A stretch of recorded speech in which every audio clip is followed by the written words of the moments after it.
I've had many leading experts on this show, including Matthew Walker, and they've all said the same thing about sleep. They've said it's the biggest positive investment you can make in your own performance. You can have the best strategy in the world, but if you're consistently tired, poor decision-making will follow and eventually cause other things to fail in your life. So if you're looking to optimize your recovery, you should start looking at what you're sleeping on. Our sponsor, Helix, makes high-quality mattresses tailored to your body. It doesn't matter if you run hot, sleep on your side, or need something firm. Helix has a mattress for you. And I asked them recently to send one to a member of my team, and Juan received it. And we travel a lot, so when he's home, quality sleep really matters. And he told me he's getting the best sleep of his life.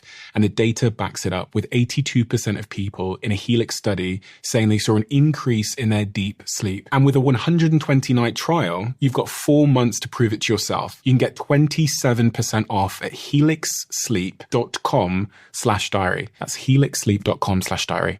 And this is why Tiger Woods keeps working. This is why Warren Buffett keeps working. It's why Richard Branson keeps working. The only way in which businesses or people will become successful and truly perform to their optimum is an amazing question. I think that's probably the best question I've ever been asked.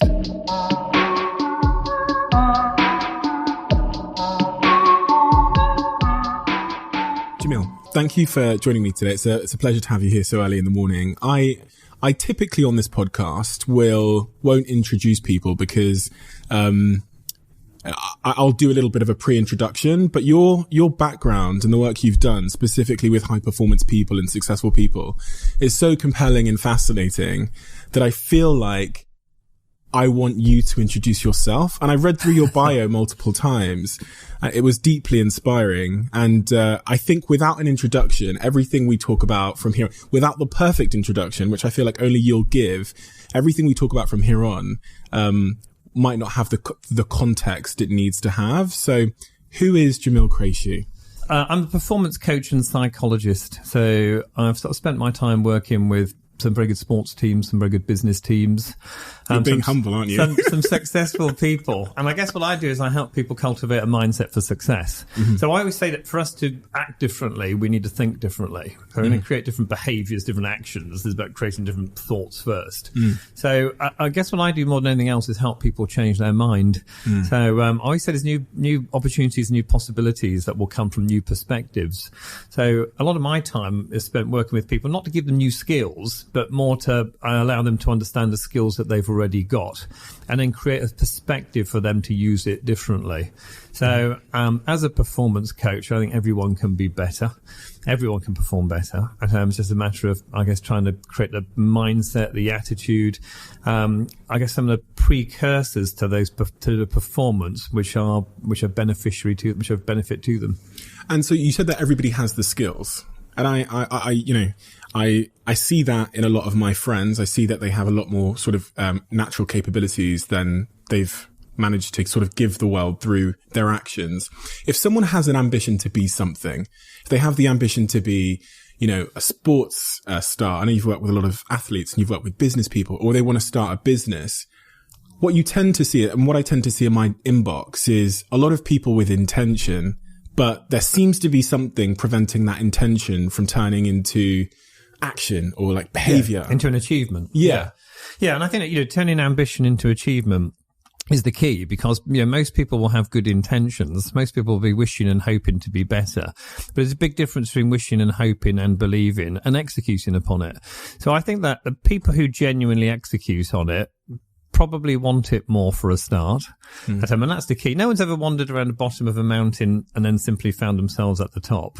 It does take that determination, the resilience. It does take the ability to execute upon ideas to drive success. So I think the key is the desire, which is fueled by having a purpose, a mission, a vision towards what that end goal should look like. A lot of people can't quite...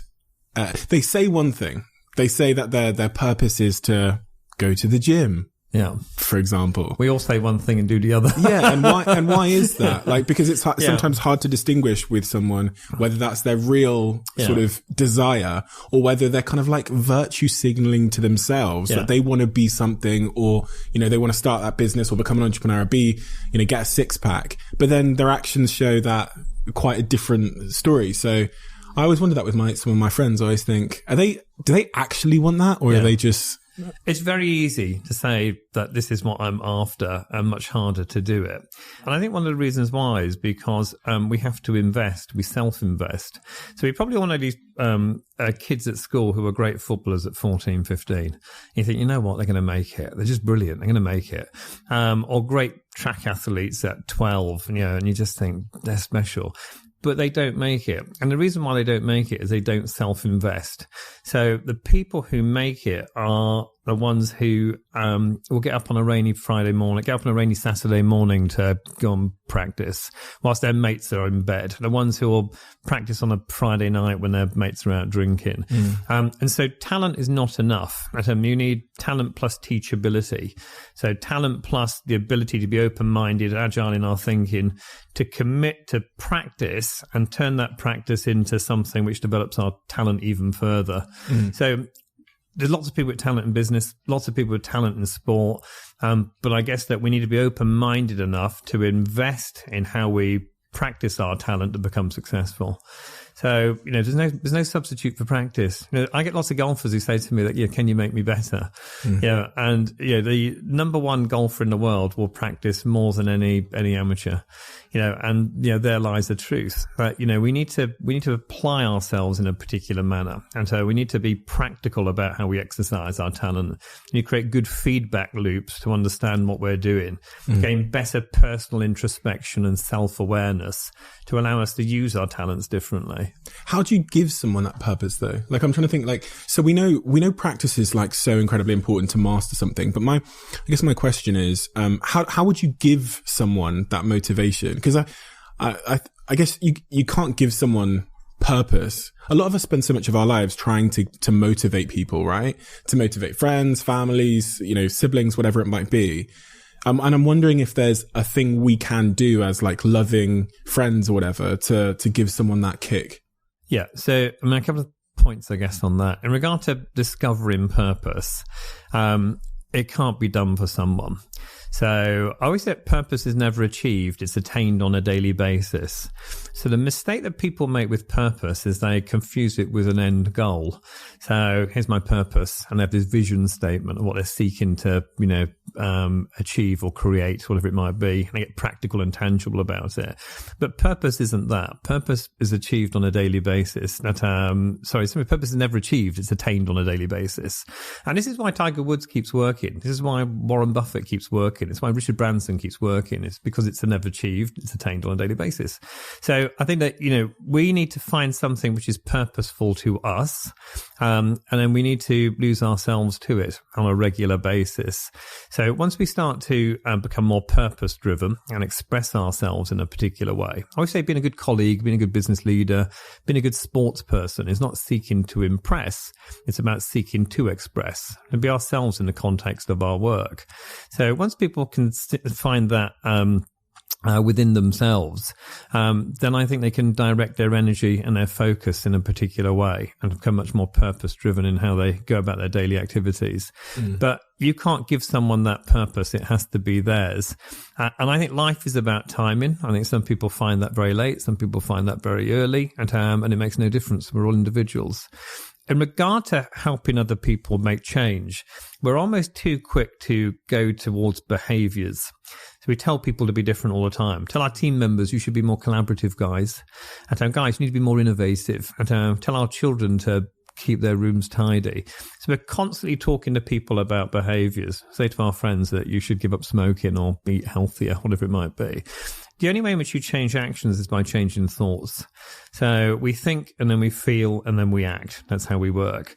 So if you're constantly working on actions, we're telling people to be different. And this is why New Year's resolutions fail. From tomorrow, I'll be different. Yeah. Start doing this. I'm going to stop doing that. And we start talking about actions and behaviors. We need to go back to the precursor of all our actions, which is our thoughts. So the only way in which you genuinely drive commitment rather than compliance when it comes to change in your team, in your friends, in yourself, is by changing the words and pictures in your head or their head to drive different feelings and then different actions. There's a little tip which I sometimes give leaders, and I say to leaders, never say to your team you're going to make a change. You say to your team you're going to make a change, they won't like it. Say to your team, I'd like to try an experiment. They'll all be on board with it, and we'll give that a go. That's okay. But, so even just a difference in language to allow someone to think differently or make them feel differently, and hopefully therefore choose to act in a different manner. And how would I get someone to change their thoughts? Yeah. So have you got anyone in mind? I have. I think the best way is gamification. What holds people in place is what they believe to be true. And so people will sit around a boardroom table and they'll discuss strategy. And they'll say, we can do this, but we can't do that. And they'll have a viewpoint on budgets, on consumer buying behaviors, on compliance and governance. And that's what holds us in place. So what we need to do is break free of some of the parameters that we think are in the way. So if we got people around a boardroom table and say, look, guys, let's just this strategy piece that we're going to talk about. Let's imagine we got an unlimited marketing budget for it. If we had an unlimited marketing budget for it, I know we haven't, but if we had, what would we be doing? How would we be doing it? If we had no marketing budget, what would we be doing? Now, what we're doing here is that we are helping people to move outside of the mental tram lines that we all operate under and the habitual thinking. So let's ask some what-if questions. Can you imagine that, a life if you weren't smoking? What would it look like? What would you be doing today if you weren't smoking? What would you spend your money on that you save on cigarettes? Just play the game of what-if. So let's break free of some of the things which are holding people in place by not by conflict, not by arguing and debate in a confrontational manner, but finding some common ground and working from there. And the common ground is let's play a game. And you said there, about people finding that purpose in their lives. We hear this phrase a lot, which is find your passion. Yeah. And I almost feel that it's in many respects quite harmful because that question is kind of loaded. It assumes a singular passion for a start. It assumes that you can discover it like an Easter egg. And also, the context in which that question usually sits in, it implies that once you find it, then it's, it's a can of unlimited like happiness and orientation forever.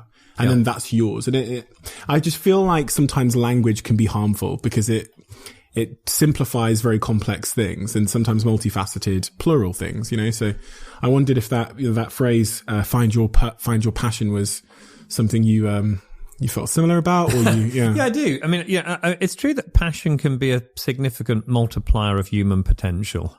So, if people are passionate and engaged in a business, they can direct their energy in a worthwhile and meaningful manner. So it's worthwhile, but you're right that, there's a big difference between passion, a big difference between happiness and joy. Some are in the moment. I think joy is in the moment. I think happiness is something that we continually adjust towards. Passion can be a significant multiplier of human potential, particularly in the workplace. So it does have a place. It is something which is useful to understand. I think ultimately it always comes down to personal introspection and self-awareness for me. And I think that we need to work harder at understanding ourselves, and when we are constructing a mindset which is conducive to performance. So we optimize our potential when we're in a particular state of mind. And that state of mind might be passion, it might be relaxation, it might be enthusiasm, it might be enjoyment. But we need to almost get to know ourselves and know that there are certain things which enable us to do others. And once we work backwards and understand what that looks like, maybe we can gain some more consistency. I say to a lot of sports people and to a lot of business people that consistency of mind gives you consistency of play.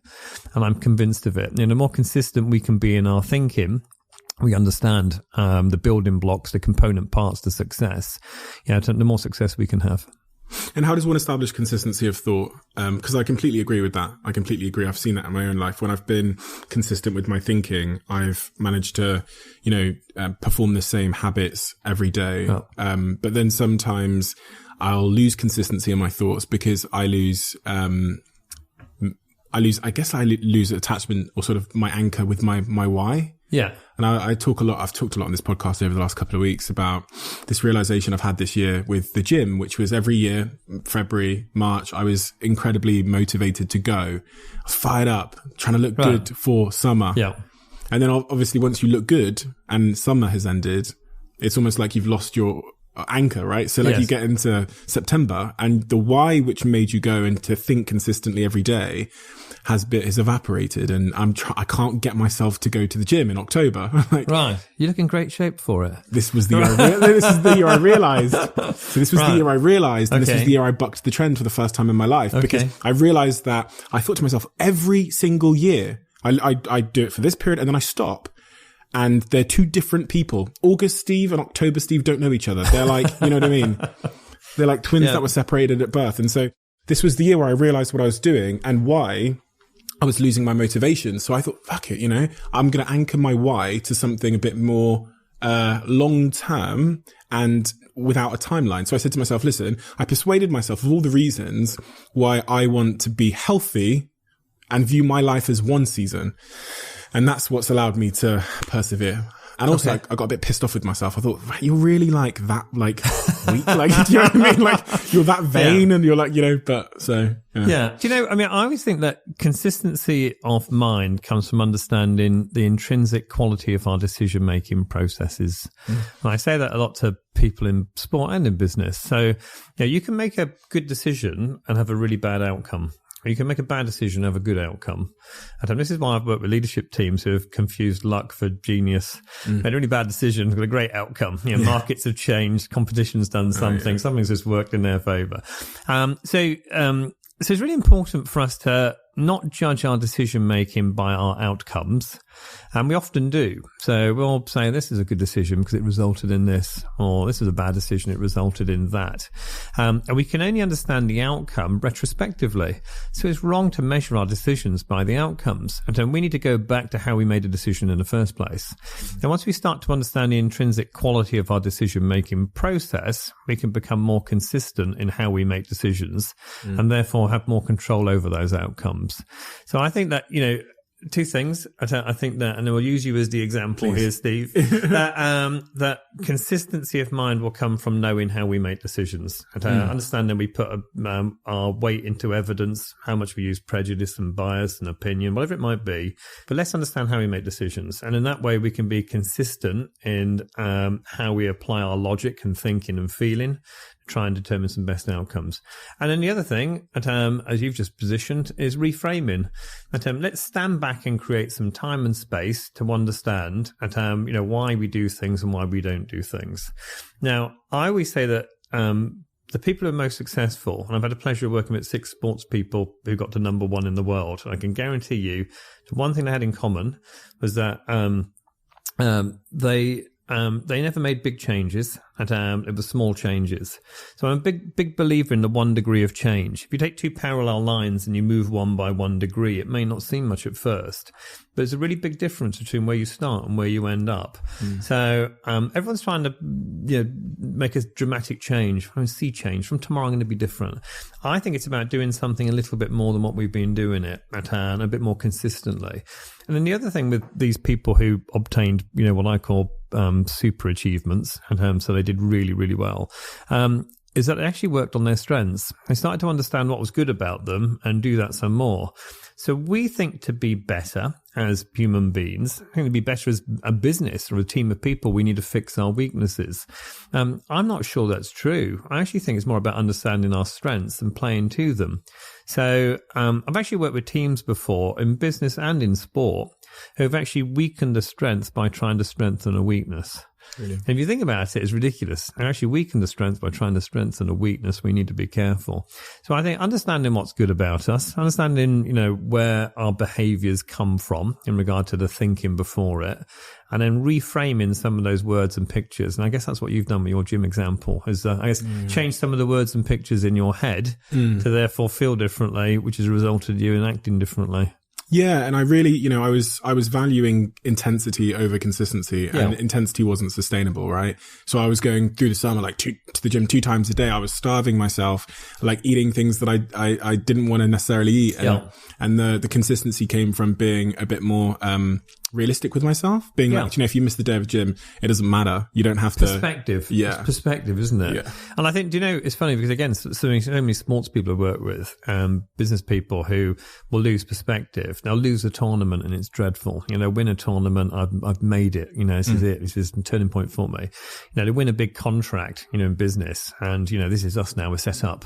Or they lose a contract, and life has never been so dreadful. But I think that we need a better perspective on things. So our ability to think more long term, to be more forgiving, to understand with more reality at what's good and what's not so good, is probably the way forwards.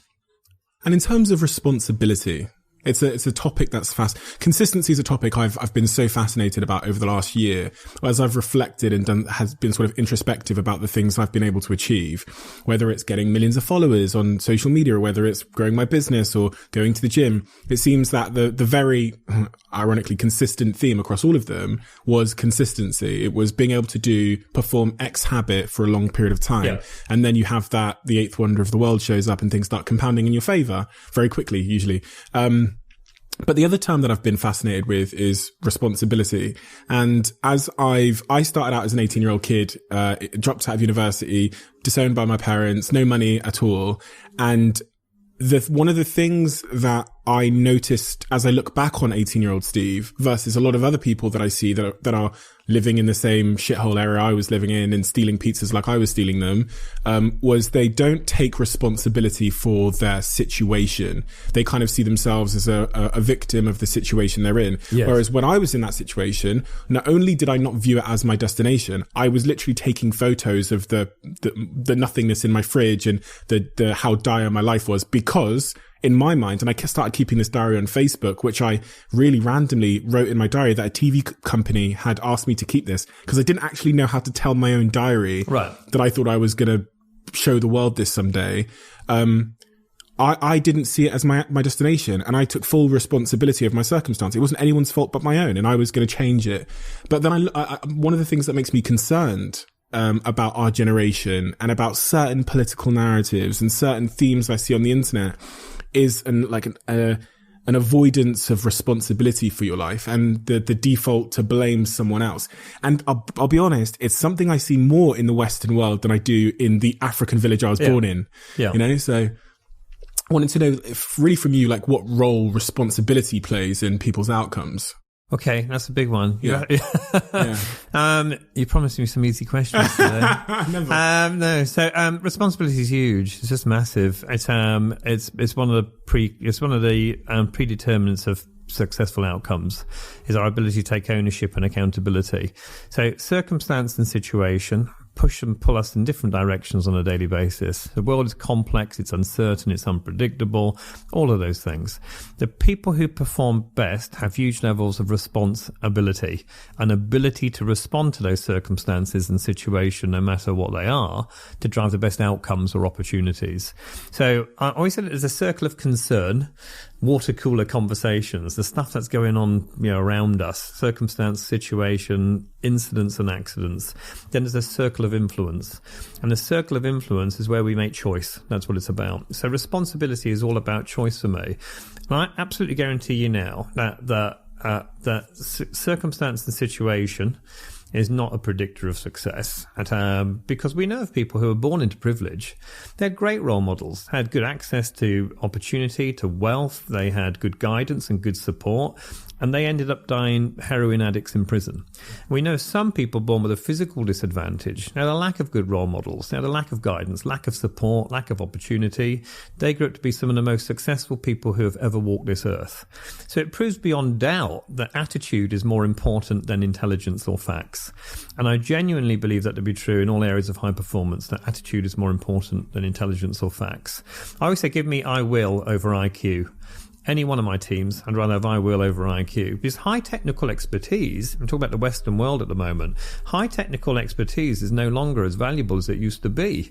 And the reason why high technical expertise is no longer as valuable as it used to be is because we can Google things. Internet, that's why. So knowing a lot isn't where your success is going to come from. It's not what you know which is important. It's how you think about what you know, and how you bring it to life with your character and personality to determine the best outcomes or opportunities. So, I genuinely believe that the only way in which businesses or people will become successful and truly perform to their optimum is taking full accountability and ownership. We need to almost move away from circumstance and situation, which is a distraction. So the more that we realize that our success is dependent upon us and not on the situation, the better. And because the world is so unpredictable, we need to simply learn to dance on a shifting carpet, not see the rug being pulled from under our feet. Life is a game of continual adjustment, and it doesn't matter what happens. It's how we react and respond to it to determine those best opportunities or outcomes. And I think that, it's funny because this year I'm working with a lot of businesses and on culture, on team, people strategies. And the focus on responsibility has never been higher. Mainly because we've been asked to stay apart. People are having to determine their own work schedules. People have to determine their own working week. They're going to have to take responsibility for driving the best outcomes whilst they're not surrounded by a team or working directly with a leader. So there's been a greater call for responsibility. I wonder whether, in answer to your question, and I don't know the answer to this, I wonder whether we'll see a better shift or greater shift towards more responsibility in the Western world. Because I agree with you. I think that many of us will see ourselves as a victim of circumstance and situation and not necessarily see the beauty in the chaos because of it. You talked there about the internet as well and the power of the internet and how that's been a bit of a leveler, which is a really wonderful thing, I think. How important is it, do you think, when you think about the successful people you've worked with, to be a sort of self-driven learner beyond school? Do you see specifically in the sort of upper echelons of like business, the ones that are the people that are most successful are proactive, sort of self-driven? Yes. I think it's true. I think that I would say that our only sustainable competitive advantage is to learn faster and better than your competitors. So, and you think about that for a business, you think about that for a leader, you think about it for a sportsman, it's probably true, isn't it? Our only sort of sustainable competitive advantage is just learn faster and better than anyone else. It's like the two parallel line analogy. Yeah. And I think that how can we learn faster and better? If we're not proactive lifelong learners. And so, and I think that, learning isn't necessarily about being taught. We don't necessarily need teachers. It's a strive for greater curiosity. I think curiosity is worth more than creativity at the moment, but it's a strive for greater curiosity. It's a matter of being open-minded. It's a matter of being agile in our thinking so we can deploy resource to opportunity as it becomes visible. It's about self-discovery. So it's about a variety of things which are based not necessarily upon traditional learning, but more in the way in which we can open our mind up to experimentation and feedback, and understanding ourselves differently. And I think the best leaders, have this ability to, reimagine, repurpose, reinvent. I don't think they're beholden to a particular or wedded to a particular mindset. But that's, for a lot of people, that's terrifying. The thought of experimentation and being agile and reinvention. I've seen that in my own business. I've seen over the years, I was known as being the guy that would walk in. I think a lot of business leaders are walking in the morning and be like, we're going in a different direction. Everyone come in this room. We're going to launch this part of our business and we're going to experiment. And I would often say to our team that experimentation is like at the heart of all of our strategy. It's like why, especially as a social media company where our platforms, social media changes every day. day. There's new updates pushed by Facebook and Instagram every day. So our company slogan was keeping brands at the forefront of what's possible, which meant that we had to be agile. But I'd often see people in my organization that were really against change, fearful of it. They would they would resist it. Yeah. And I wonder I always wondered why it was. Cause some of them had levels of imposter syndrome. So they were, just trying to get a hang of the role they were in and not do more. They were already, conscious, but I wonder what your thoughts were on that. I think people don't like change because they don't know what it results in. I think that's one of the things. So let's take moving your desk. Yeah. So if someone sat at a desk for 10 years in a particular office and you said, you know what, you need to move down the corridor. I'm going to make a move. But, then people won't like that in the slightest. Right. If you said to them that, you need to move down the corridor, we really appreciate the move. We're going to give you £1 million at the end of the year because of it. Yeah. They'll be trotting off with their potted plant in hand. I can guarantee it. Yeah. So I think that because people don't necessarily know what it results in, why should we invest in doing something different, which is uncomfortable because it goes against our mental tramlines, our habitual thinking. So now you're asking me to compromise my patterns and I don't know what for. And I don't know what's going to result in. And it could be good, it could be bad. So therefore, I'm not sure I want to go to the trouble of investing in this change when I haven't determined the result of it. As human beings, we like patterns. That's good and it's bad. And it works in our favor sometimes it doesn't. So we like patterns, and so we like consistency, and we compartmentalize. And I get a viewpoint on the world. And in fact, if you look at the office is a good example. The office is a great example of keeping people in patterns. You've got your phone on your desk here, you've got your computer there. Come in at a certain time, work in a certain way, take your lunch at a certain time. So we're conditioned to work in a way which is reflective of the consistency, which takes out variance in business. Oh, yeah. So you think that management has been around for about 100 years. And the reason why management's been around for about 100 years is to reduce variance, because then you can scale. So businesses got bigger, a lot bigger 100 years ago, because of the ability to keep people habitual. So because we've become conditioned to do this, and everything around us keeps us in a pattern that we quite like being in. As soon as we start to move outside of that, there's a level of discomfort. So I guess leaders can allow people to make change and embrace change. I guess there's a few points. One, it's always best if it's co-authored and co-created. Right. So let's involve people in what that change looks like. It's always best if we look at our organizations or teams as a community instead of as a team or an organization. Now, at the moment, communities are outperforming bureaucracies and hierarchies when it comes to maximizing human talent. So let's try and form a community and let's co-author and co-create. And then let's have a look at peer recognition, peer coaching, peer challenge. It doesn't need to be a top-down thing done to people. It can be something which can happen from the inside out. It's meaningful when something is endorsed by others that you feel an affinity with. Sure.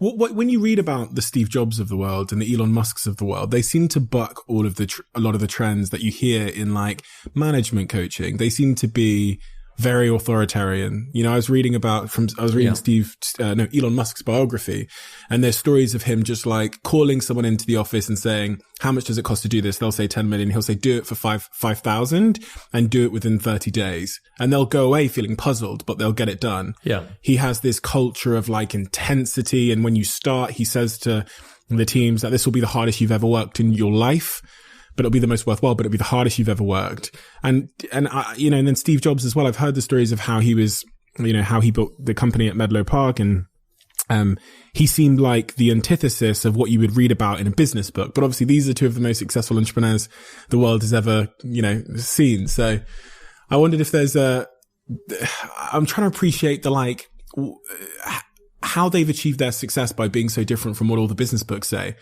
From all accounts, they're assholes. You know what I mean? Yeah. I mean, I think a couple of things. I guess that, you find what works for you.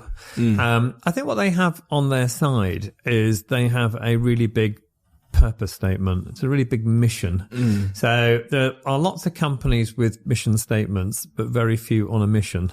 And I guess that when it comes back to the point I made earlier, that passion being a significant multiplier of human potential, I guess that these people have the ability to engage people, so to tell a story, attempt to inspire and motivate. So I guess that, there's no doubt lots of logic, and there is no doubt lots of rationality, which is used in their management and leadership style.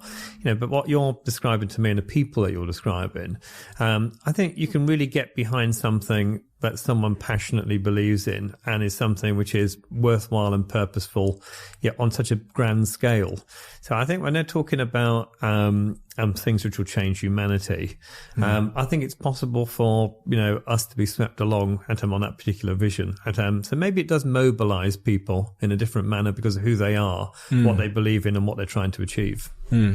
Yeah, no, that's probably true. I mean, you think about the example I give you is JFK. Well, yeah. I mean, JFK. You think about JFK's speech about put a man on the moon. You should read it actually, rather than look at it. It's a rubbish speech when you read it. But the reason why is that there's no logic to it at all. There's no rationality. So he says we'll put a man on the moon, and the reason why he gives that we should put a man on the moon is because it's hard and not easy, which is a rubbish reason to do anything. It's hard and not easy. That's why we're going to do it. Yeah. So, but not only did they end up doing this, it mobilized a whole nation behind the space race and a whole nation behind science, in fact. And the reason why was that because logic was low, inspiration was high. It was such a literally a moonshot. It was literally such a big goal and so ambitious, so expansive, that people bought into the dream. And I wonder whether, and I don't know, the examples you gave at Steve Jobs and Elon Musk, whether people just buy into that dream. They buy into not necessarily what they're seeking to do, but what they're seeking to create. And maybe there's a lesson for all of us who manage teams that maybe it's not about trying to get people to do stuff. It's about people to to create stuff. Is that to be part of something which is worthwhile and meaningful, and sell a big vision, tell the right story, and engage people emotionally. You know all of this stuff about psychology. You know a lot of stuff. Right? I read a few books. Yeah, you've read a few books. Read a few books. Last Tuesday. Yeah. You know a lot of stuff. Don't tell my clients.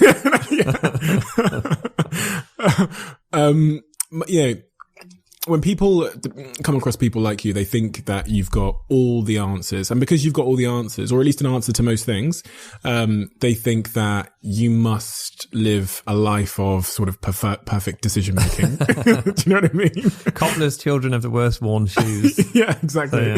What are you like at living these things that you're aware of? What are you like at living these things that you're aware of? Yeah, I'm rubbish. Yeah. Next question. Right, that's the end of the podcast. Hypocrite. And the reason why is that two things. That one, we're all human. Because we're all human, we're all prone to make mistakes in our doing and our thinking. And I think that being, better never stops. So therefore, we've got to continually adjust. We don't find hints, tips, gimmicks that make us better, and then we just apply them regularly and it works. So I guess there's a level of inconsistency which is reflective of the fact that that I'm a human being who tries to do better, Give me an example. On a regular basis. I want an example of something. You're aware of the truth, but you're just not. On the amount of time. So, as you know, I've been a guest speaker for 10 years now. So, when the world was normal and sane, I would go off 4 days a week, anywhere in the world. So, twice a week I was abroad, and I'd speak to a few hundred people. I'd stand on stage, I'd do an hour's talk about performance psychology, and then I'd come off. So I did that for 10 years, 4 times a week. But I'd often come off and think, was that any good? And I say to the stakeholder would come up to me and say that, that was really brilliant. It's just exactly what we're after. It's perfect. I say, you happy? Oh, yeah, it's exactly what we're after. But you sort of covered the brief. Yeah, absolutely. It's exactly what I wanted. And I said, well, send me an email. Let me know what the feedback was like. And then you get, maybe you even get some feedback, which is like, you get sort of scored out of 5. In terms like 97% 5. And I'd be scouring for the 3s and 2s and think that, there's like 500 people, there's like sort of 5 people who put 2. And so it was all right. And I just think, fucker. But I'd be wondering why. What did I do wrong? What was, and it's unbelievable. It's unbelievable. The amount of times I've sat in front of an audience and maybe there's 300 people there and there's someone with their arms folded like that. And they're just like, I think he doesn't look engaged. And so out of 300 people, there's most people writing down things or nodding or smiling or whatever it is. It's amazing how many times I can pick out the one person who doesn't seem to be enjoying it. No, yeah. So I think, look, I guess a couple of things that I'm always prone to, we weight quite highly the stuff which we think we're not doing well. We're trying to fix what's not right about us, what's not good, what we should have done, what we could be doing. I think I'm still prone to that, rather than sort of enjoying the success that I've had, really. What about things in your personal life in terms of like health and like being a parent and pursuing goals and ambitions you have in your personal life? What about those things? I think that, health-wise, I need to take some advice from you. I'll lie down and tell you all about it. I keep meaning to run more and go to the gym more. There's always an excuse. I'm the most demotivated motivational speaker you'll be. So life's pretty shit. So I think I need to work out more. I'll tell you the one thing that gets me, and I've got 3 children. I've got sort of 4-year-old twin girls and a 9-year-old boy. Is that, as a psychologist, and I'm pretty good at, I've sat in front of some sort of pretty difficult clients, some really difficult clients. Some people at the absolute top of their profession, and are fucking screwed in their thinking. And I've dealt with it. 4-year-olds and 9-year-olds just do me. I can't, you try and apply psychology to it and it doesn't work. And so the level of frustration that comes about in regard to being a parent, again, this is my point that, we're all human beings. You try all the influence, persuasion and negotiation and all the psychology and all the techniques that it doesn't work on 4-year-olds. Doesn't work on them. It's so funny. The guest that was sat here yesterday, Joe Wicks, said the exact same thing. He said, I'm like a, calm guy, but he's just said, when my daughter, I'll tell her that I want to just put her down so I can clean the counter, and she just won't be having it. The irrationality of it is what does me. Yeah. And it's funny because I've had some really good sports people sit in front of me and say, give me, have you got something that makes me better then? And then you give them something and they go away, they come back a week later and they say, I tried that, it doesn't work. Have you got anything else? And it's a bit like going to the gym, working out for half an hour, going home, looking in the mirror and saying, it's crap that. I don't like the gym, it's rubbish, it doesn't work for me. And this is my point that it's not about tools, gimmicks and hints. It's about striving every day to be better than what you were yesterday. I worked with a golfer who was very, very good, really good. And literally top 10 in the world. He spent a whole year with just a piece of paper in his pocket. And he used to play with this piece of paper in his pocket. And it used to just say, what did I enjoy today and what did I learn today? There's only 2 questions on it. And then in the evening, he just answered those questions. So that whole year, forget the numbers. I'm not going to look at numbers. I'm just going to answer this question. So if I've had a good day or I've had a bad day, it doesn't make any difference. I'll just answer these questions. What did I enjoy today and what did I learn today? He had the best year he ever had at just answering those questions.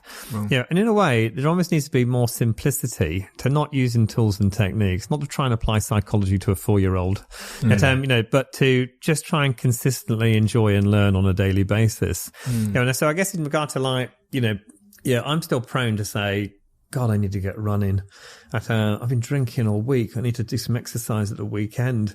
And again, it's falling into the trap of the being at the mercy of the shoulds and musts, rather than thinking about what am I enjoying, what am I learning, what surprised me this week, where am I experimenting, what have I discovered this week about myself. And then once we start to talk like that, maybe we can sort of, I guess, apply more consistent thinking and therefore change our doing. So you want to run? Let's use that as an example. Yeah, I need to run more, definitely. I need to run more. Why do you need to run more? Because I want to improve my heart and lung health, I think I've got to an age, it's all right for you because you're young and fit. But I think I've got to an age now where I realise there's more of an importance on exercise. So, before I'll just do it anyway. I'll pick up running every now and then, I'll be able to run. I go to the gym every now and then, I'll have a great time at the gym for a couple of weeks and then I'll skip it. But now it's different. Now I sort of feel as though, I could be fitter, should be. I think this year has also sort of illuminated that for everybody, that the importance of health. I think it's made us all, well, it has for me anyway, made me think about my health a lot more. Not for the vain reasons that, a young guy would think about their health because they're trying to get laid or something, but because, I want to live longer and I want to have more memories and those kind of things. Do you know Nir Eyal? He wrote a book called Indistractable. I'm not familiar with, I haven't read it. But you're probably familiar with the book. I know the name. But He said this quote to me which really changed my life, and I think about it all the time. Okay. When I find myself procrastinating from doing something or whatever, he said that typically we think we're humans that are seeking pleasure, but we're actually living in the avoidance of discomfort. And when I think about the things that I procrastinate against, or whether, we're at 7 o'clock in the evening, you think, I can't be bothered to go, whatever. It does ring true to me that I'm actually avoiding some kind of psychological discomfort. Yes. And so whenever I feel myself, like this weekend, I had this big project to do. I also had this talk that I had to do, for my manager, Dom. And I found myself and then I've got my book, which I had to go through the whole book from start to finish in a day and do it. And I'm low key finding myself, just clean the countertop because that's important. More important, you know what I mean? Yeah. And I stopped myself and I thought, you're avoiding the discomfort associated with sitting down for 9 hours until 6 a.m. in the morning and doing the book. And it wasn't until I realized why, when I started, that term has been like this flashlight that I shine in the corner of the room where I'm hiding the thing that I don't want to do now. So I wondered if it was, for some, in regards to your running, if it's in some respects similar, like you're avoiding some kind of discomfort where you think, I'd rather play the guitar. I'm convinced of it because running is such an unpleasant experience for me. It's a really awful. Good example. I can't stand it. But you're absolutely right that I totally agree with you that, we do sort of go about our lives trying to seek moving out of that space of of being uncomfortable. This is why we don't have conflict conversations in the workplace. This is why we don't challenge our own thinking. This is why we don't like change. And we like to operate from a comfort zone. That's what we do. I agree with you. I think because running is such an unpleasant experience for me, that's absolutely awful.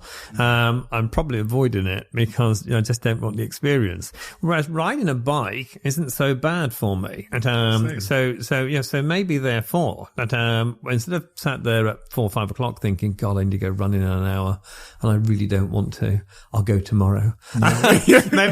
Maybe what I should be saying is I need to go running now. No, you don't. Why don't you ride a bike? Get a Peloton. Why don't you? Yeah, why I've don't you? I've got one upstairs that changed my life. Okay. Well, I'll have a go on it after this. Yeah. But we should have done a whole interview on that. I could have killed 2 birds with 1 stone. I hate running as well. It's like I hate the impact on my knees. Yeah, I don't want to be outside, to be honest. I don't want to be swerving past people. So I got the Peloton. It's low resistance. It's fun, super engaging and gamified because you see the data. You see everyone in the world and where they're placing. You see Jenny, 55 in North Carolina, is beating you. Yeah, make me feel bad. What are you on about? I don't want to feel bad. Yeah, exactly. I hate Jenny forever. Yeah, exactly. That just makes me realize how unfit I am and how much I hate other people who are fitter than me. But interestingly, it proves how fit you are because you said you don't like running because of your knees and swerving past people. I don't like running because I can't breathe. So you're already winning. Egg, right? Chicken and egg. If you start, that'll be cured if you start running. But on that point of psychological discomfort, how does somebody, in your opinion, face a challenge that they know is uncomfortable? Like, to be honest, I don't want to go to the gym or do all these Zoom calls all the time. It's not like, you know, I'm not getting comfort or in pleasure out of doing 2 hours Zoom calls at the moment about like, you know, biotech or whatever it is, the thing that I'm involved in, but I'm doing it. And I wanted to know, in your case, what does it take someone who like doesn't want to do something because they know it's uncomfortable to say, do you know what? Fuck it. I'm going to do it today. Yeah. Does that go back to that point of having that like long anchor purpose? Yeah, I think it does. I mean, was it Muhammad Ali said, I hated every moment in the gym, but I did it so I could live the rest of my life like a champion. Yeah, and in a way it's true, isn't it? That you know, there are component parts to success. And I think a really interesting one is, and the one that most people probably relate to, is failure. So people don't like to experience failure. But, you know, for example, failure is part payment towards success. So the price of success is always paid in full and in advance. So the price of success is always paid in full and in advance. You can't be successful and you start making mistakes. You can't be successful and start having your 2 hour Zoom calls. You know, in a way, you need to fail. We need to have these awful conversations. We need to kiss lots of frogs. We need to, you know, do deals which don't work. So we need to do all these things to enable you to be super successful. So there's lots of things that, again, it comes back to reframing. If we see it as part and parcel, a stepping stone towards a greater advancement, we're probably more likely to do it. You know, if we see failure as something which is we're trying to avoid and it's just awful and, you know, and it screams to me that I'm useless, then we're probably going to stay within a comfort zone. You know, if we embrace failure, then we see it as part payment towards success, and then we see it as something which is an active contribution, a stepping stone towards, you know, being better, maybe we're more likely to indulge in it and not have the discomfort that we associate with it. So, you know, I feel that it is always good to think about, you know, the thing about that end goal, have that purpose, that vision, the mission, you know, what you're seeking to achieve and create. And then think about what those building blocks look like, because, you know, all great achievements are the result of many small achievements. You know, you had Joe Wicks here yesterday. Yeah. He wasn't super successful overnight. He probably kissed a lot of frogs. I'm sure he talked about it. You know, his business and career and personal life went in all sorts of different directions, like ours. And, you know, it's not necessarily, as we said earlier, it's not necessarily what happens. It's our interpretation of what's happening, which will then enable us to use that as feedback towards something better. And do you find with a lot of the high performance people you've worked with that their childhood is a definitive reason as to why they are the way they are today? I'm going to try and articulate this if I can, but I've from speaking to guests on this podcast and also from a bit of introspection, to be honest, I tend to think a lot of people that have extraordinary outcomes have often had some kind of extraordinary early experience. And I'll give you a couple of examples. A lot of the billionaires that I know, or really, really successful people that I know, cite their father's disapproval as the reason why they've always had a chip on their shoulder. And they've always strived obsessively to be enough, right? Because their father told them they weren't enough. Yeah. Have you seen that in successful people, that there's the thing that makes them just a bit fucking weird is often, I think of one particular instance with a friend of mine, a comment their mother made when they were 4 that they just can't shake. Yeah. I mean, I'm not a psychiatrist, so I don't delve into backgrounds in the way that maybe someone involved in psychiatry would. You know, so as a performance coach, I tend to work with how people are now, basically, and tell me about what you're thinking and doing, what you're trying to achieve. And more so than to try and deconstruct, you know, or analyze some of the, you know, the earlier experiences. So that's not my thing. Having said that, though, you're absolutely right. There seems to be some sort of correlation between extreme experiences and then how people interpret or translate them. And in fact, you know, as you're talking, I was trying to think of the book. I can't think of the book. I wish I could now. And they talk about in this book the fact that so many super successful people, politicians, actors, business people, lost parents when they were young. And there's a direct correlation, believe it or not, there's a direct correlation between people losing parents when they were young and then becoming super performers, being incredibly successful.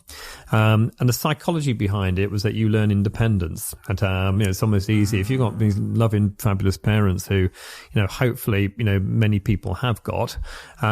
You're not as independent, whereas, if you lose a parent young, you end up sort of doing things for yourself a little bit earlier. And so maybe that going back to that responsibility, the ownership piece, and having to sort yourself out, and means that people learn some of the skills which enable their talent to then be used differently in the future. But there is a direct correlation, believe it or not. I wish I could tell you the real psychology in the actual article and the actual piece in the book. But you just reminded me when you're talking about it. So I do think that some people do have these extreme experiences. And I think that, it's almost easier to get to know ourselves and get to think about life and contextualize things. If we're experiencing things which are outside of our our normal field of vision. I resonate a lot with that.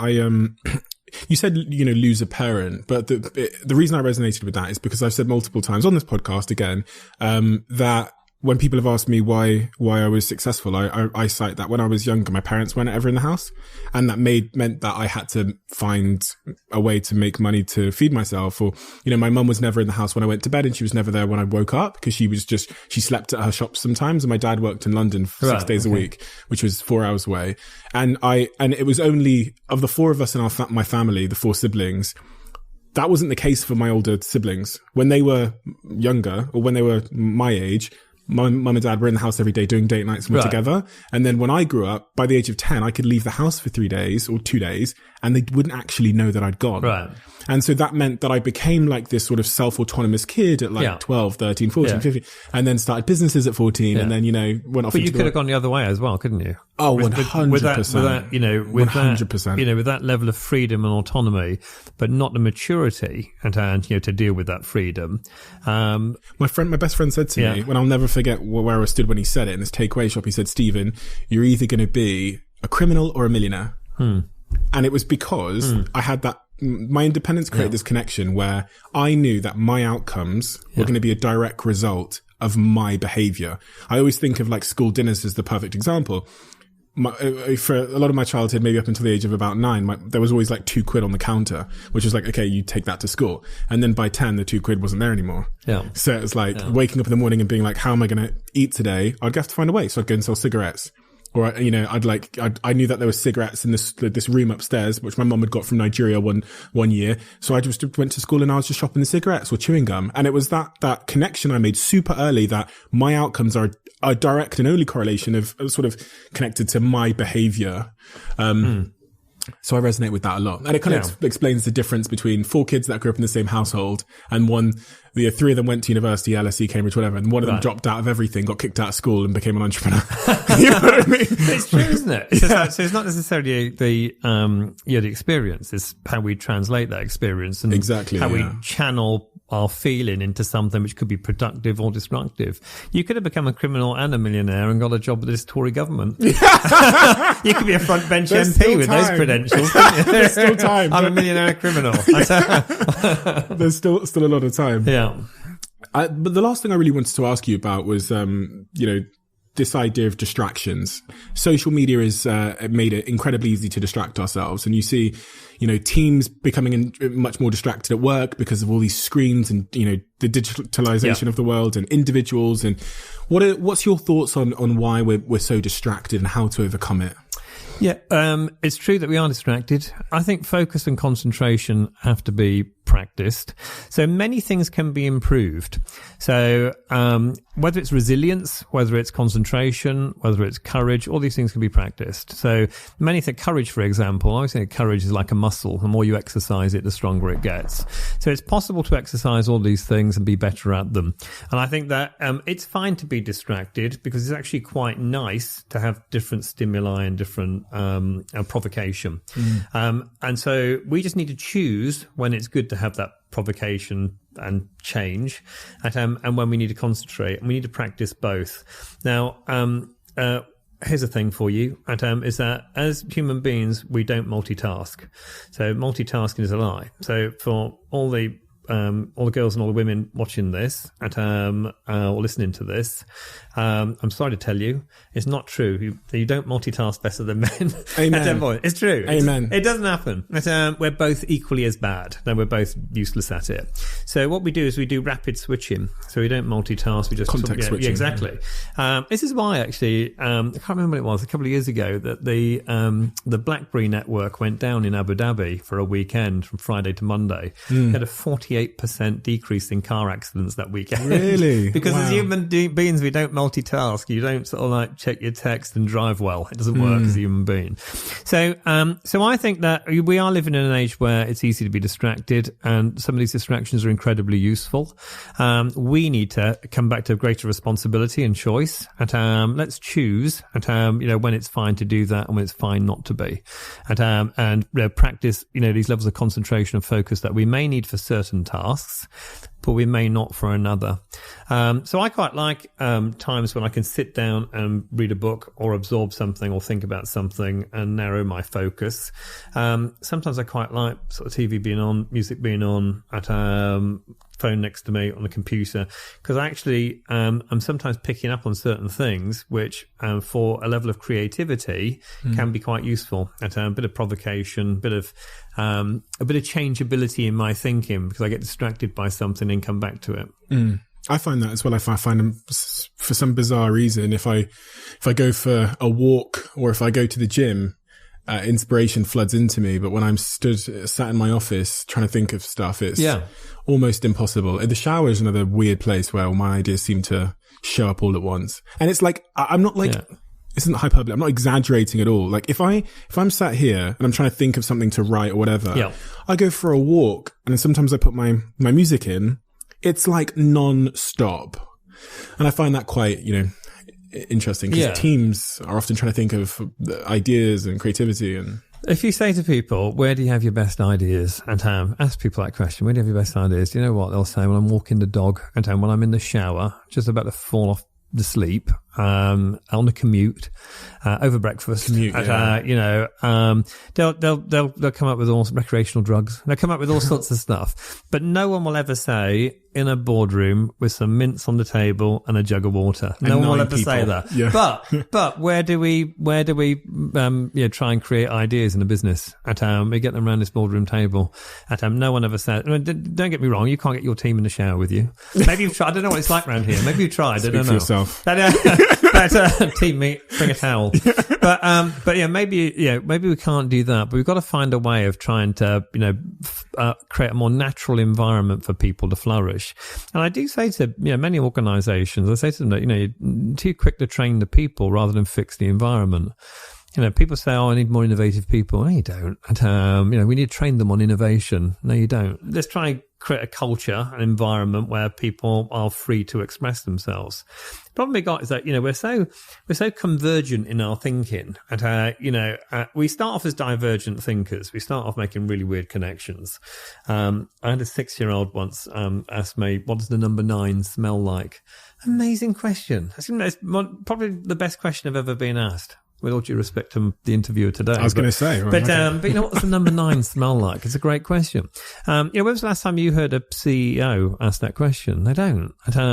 Children ask these divergent questions because they make the connection between two things usually unconnected. And then they go to school and the school says, why are you asking that? We're doing numbers today. Just concentrate on the numbers. And then we go from divergent thinkers to convergent thinkers. And our careers get better because of it. Our businesses get better because of it. Making simple connections, margins down, okay, we need to do this. Revenues down, okay, we need to do that. But what do we need in today's society, in today's world? And I don't think we need convergent thinking. I think we need to move back and get into that divergent space again. And who are the most successful people, at the moment? And people are making really weird connections. This is where Uber and Airbnb and all these things come from. It's from people who are making a connection between two things previously unconnected because they're still divergent.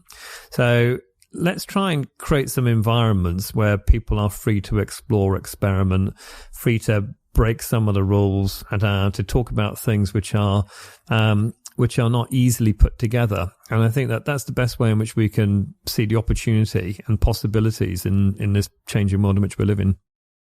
How do people find you? What's the best one? Yeah, I mean, Twitter or LinkedIn, really. I don't use anything. I don't use Facebook or anything like that. So, or your website, I guess. Yeah, my website. And to me, people can contact me through my website. But I started using Twitter again, but LinkedIn is great for me. I can imagine. There are about 30,000 people on LinkedIn, and that's really where I sort of communicate. Have you, how do you find social media, just out of interest, in terms of like... Do you know, I'm a bit like an alcoholic who can't get the top off the bottle. I mean, I love the idea of it. But, I think, oh God, I should be doing more. But I just don't. People say that you should. No, if it's not broke. You should do, yeah. Well, but you know what? It's funny. One of the advice that I give people at the moment, if it ain't broke, you should break it. Because we almost need to give up what's allowing us to be successful to allow us to be successful. Exactly. And, I know it's a counterintuitive argument. No, it makes perfect sense, to be honest. I mean, that's by definition what innovation is, right? It's breaking the blueprint. So I think that, and again, look, it's probably like my running, isn't it? It's one of those things which are uncomfortable, so I probably don't do it. So what I should do is try and find out more about, social media, and then I'll have a look at your social channels after. And obviously we've got a lot of content from this, so we can send it to you in a way that will perform well if you post it. So, but listen, Thank you for your time today. Thank you. You've been very, very generous, and it's a really inspiring conversation. That's, I actually want to it's one of the few conversations where I'm like, I really need to re-listen to this again, and maybe with my notepad out and really take notes, because there's so many ideas there that are really, really profound at times that I'm trying to hold on to. And then because you're full of them, I'm going back, I'm thinking, and I'm losing, you know what I mean? Because there's so much intelligence condensed in such a short period of time. You're very kind. No, I really mean that as well. Yeah, no, good for the self-esteem. No, I really mean that. I'm sometimes I have experts on that have really well studied in their field. And the things you say, as someone who's ran a multinational business with 700 employees for the last 10 years of my life, I'm like, perfect sense. And I really I could unpack all of those individual topics more. But yeah, thank you. Such a pleasure to have you here. Thank you. Thank you for inviting me.